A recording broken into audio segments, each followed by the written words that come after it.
Welcome back guys. आज की video में मैं आपको बताऊंगा आपको कनाडा स्टडी वीजा के लिए ए टू जी जितने भी डॉक्यूमेंट्स चाहिए, और आपकी आसानी के लिए इन सारे डॉक्यूमेंट्स की लिस्ट को मैं वीडियो के अंदर ही डालता रहूंगा, जिनको आप पॉज करके स्क्रीनशॉट भी ले सकते हैं। तो चलिए आज की वीडियो को शुरू करते हैं।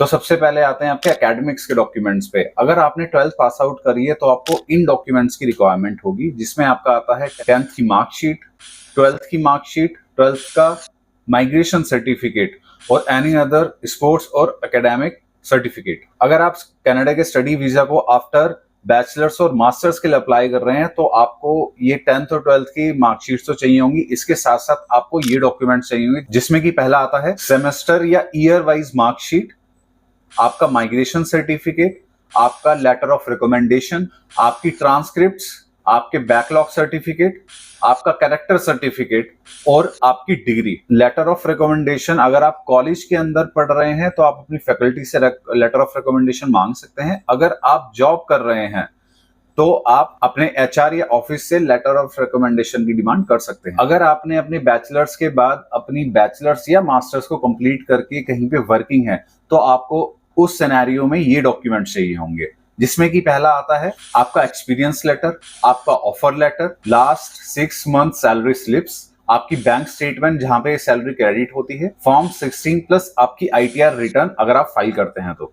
अब आगे मूव ऑन करते हैं, आपको और क्या क्या डॉक्यूमेंट्स की रिक्वायरमेंट होती है। अगला डॉक्यूमेंट आता है आपका एसओपी, जिसको हम कहते हैं स्टेटमेंट ऑफ पर्पस। इसके अंदर आप अपना पर्पस को मेंशन करते हैं कि आप बाहर क्यों पढ़ने जाना चाहते हैं। अगर इस वीडियो पे 100 लाइक्स आते हैं तो मैं आपसे प्रॉमिस करता हूं कि मैं अपनी पूरी एसओपी आपके साथ शेयर करूंगा और आपकी हेल्प करूंगा कि मैंने अपनी एसओपी किस तरीके से लिखी थी और कहां कहां रिसोर्सेज को यूज करके अपनी एसओपी को ड्राफ्ट किया था। उसके बाद आगे बढ़ते हैं तो नेक्स्ट डॉक्यूमेंट आता है आपका पासपोर्ट, जिसमें कि आपका फ्रंट पेज और बैक पेज की स्कैन्ड कॉपी पीडीएफ में चाहिए होती है। उसके बाद आता है आपका ऑफर लेटर। ऑफर लेटर जो भी आपका कॉलेज या यूनिवर्सिटी से आया होगा वो डॉक्यूमेंट साथ में लगता है। साथ ही साथ अब कनाडा के न्यू रूल्स के मुताबिक आपको पीएएल लेटर को भी साथ में रखना पड़ता है, जो कि होता है प्रोविंशियल अटेस्टेशन लेटर। ये आपको आपके कॉलेज या यूनिवर्सिटी से ही मिलता है। आपने अपने कॉलेज के अंदर जो भी फीस डिपॉजिट करी है उसकी रिसीट, आपका लेटर ऑफ एक्सेप्टेंस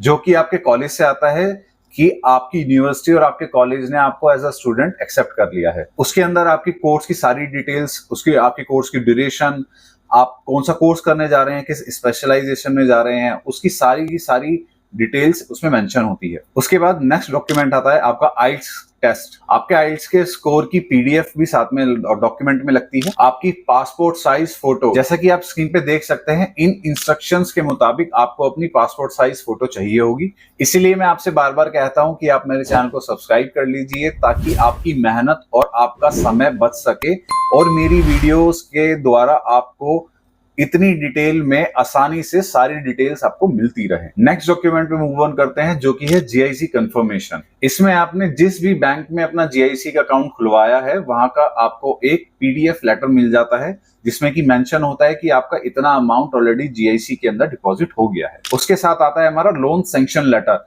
अगर आपने एजुकेशन लोन लिया है अपनी अब्रॉड स्टडीज के लिए तो उसका सैंक्शन लेटर लगेगा as a proof of fund.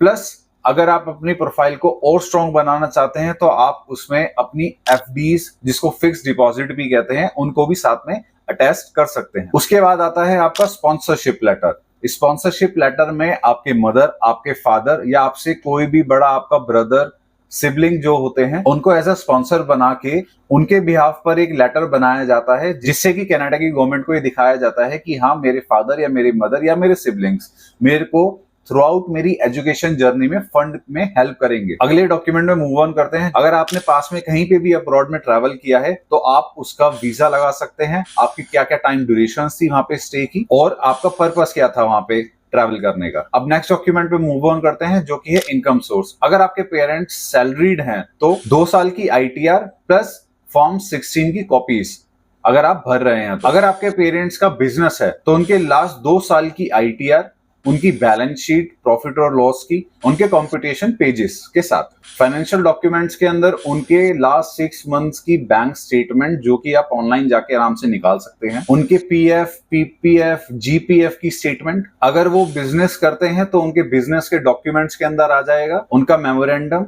GST certificate, agreement etcetera. उसके बाद नेक्स्ट डॉक्यूमेंट आता है आपका मेडिकल टेस्ट। ये इंडिया के अंदर कुछ अप्रूव्ड मेडिकल टेस्ट लोकेशंस होती हैं जो कि कनाडा की गवर्नमेंट के द्वारा अप्रूव्ड होती हैं। आप सिर्फ इन्हीं लोकेशन से ही अपना मेडिकल टेस्ट करा सकते हैं। मुझे याद है जब मैंने अपना मेडिकल टेस्ट करवाया था तो वो मुझे 6,500 रुपीज का पड़ा था। और इन सारे मेडिकल टेस्ट की लोकेशंस को मैं अपने डिस्क्रिप्शन बॉक्स में अटैच कर दूंगा। आप इस लिंक पे जाके सारी लोकेशंस को चेक कर सकते हैं। उसके बाद हमारी नेक्स्ट इंफॉर्मेशन आती है फैमिली इंफॉर्मेशन, जिसके अंदर की आपके फादर, आपकी मदर और आपके जो भी सिबलिंग्स हैं उनके date of birth, present occupation, marital status, work address, contact number, उनकी पोजीशन क्या है जहां पे वो काम कर रहे हैं और उनकी ईमेल आईडीज। ये सारी ही डिटेल्स आपको हर इंडिविजुअल पर्सन के लिए मेंशन करनी पड़ेगी जो भी आप अपनी एप्लीकेशन में दिखा रहे हैं। उसके बाद हमारा लास्ट डॉक्यूमेंट आता है जो कि है रिज्यूमे। इन सारे डॉक्यूमेंट्स के बाद जाके आपकी कनाडा स्टडी वीजा की एक फाइल तैयार होती है। अगर आपको या आपके फ्रेंड को ये जानना है कि बिना किसी कोलैटरल को रखे एजुकेशन लोन कैसे लिया जाता है, क्या क्या डॉक्यूमेंट्स उसमें चाहिए होंगे, तो आप इस वाली वीडियो को जाके चेकआउट कर सकते हैं। चैनल को सब्सक्राइब करना ना भूलें। मिलता हूं आपसे नेक्स्ट वीडियो में। Bye bye.